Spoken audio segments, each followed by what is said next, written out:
Hey there! Today let's talk about rationalizing denominators. And in here, what we need to do when we have a radical in the denominator, we need to make it not a radical. So we need to make it a whole number.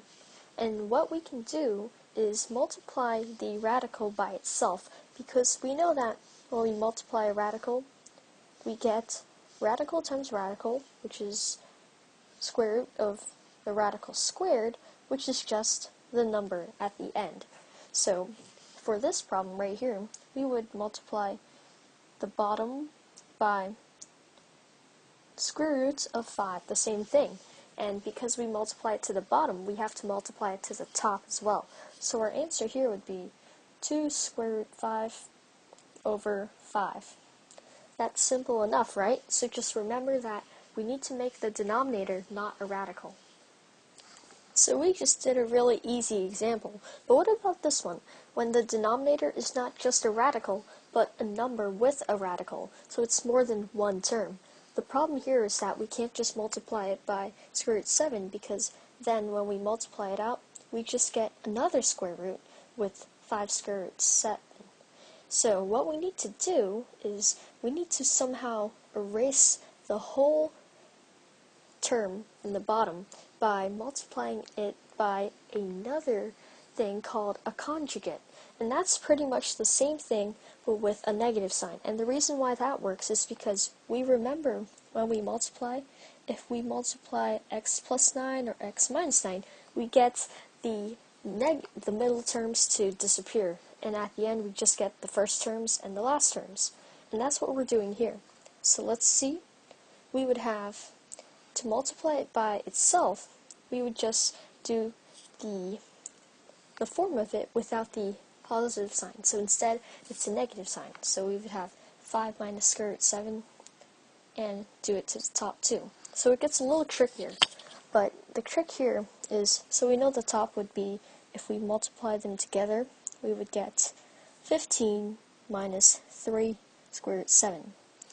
The bottom here is trickier because we're multiplying 5 plus square root 7, 5 minus square root 7. So that's called the difference of sums, right? So what we need to do is, since we know the middle term crosses out, we can just multiply the first and the last.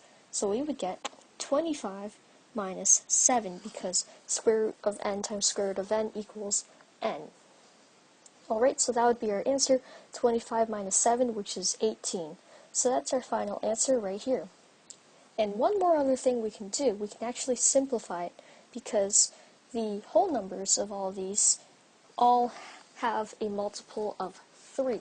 So we can just further simplify it by dividing everything by 3, and we would get 5 minus square root 7 over 6.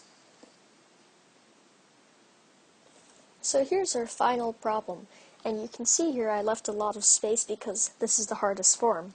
Now we don't have a radical just in the denominator, but now it's also in the numerator. So now what we need to do is do the same thing, because remember, we're only concerned that the denominator has a whole number in the bottom, no radicals. The numerator can, but not the denominator. So let's do the same thing again. We need to find the conjugate of 4 minus square root 3, which would be 4 plus square root 3. And do it on both sides. And now we need to multiply them out. So let's go 5 plus square root 3 times 4 plus square root 3. And this is harder, because now we actually have to use FOIL, which is first outside, inside last. So first 20 plus 5 plus square root 3. And then for the bottom we have plus 4 square root 3. Sorry, this is a multiplication sign. So we have 4 square root 3 and 3.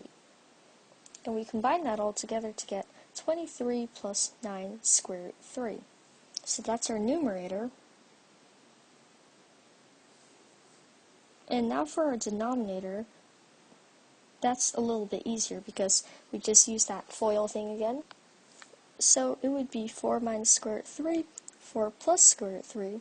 Just multiply the first and the last, which is 16 minus 3, which is 13. And that's our final answer right there. Thank you for watching. This has been Rationalizing Denominators with Radicals, provided to you by SATFreePractice.com.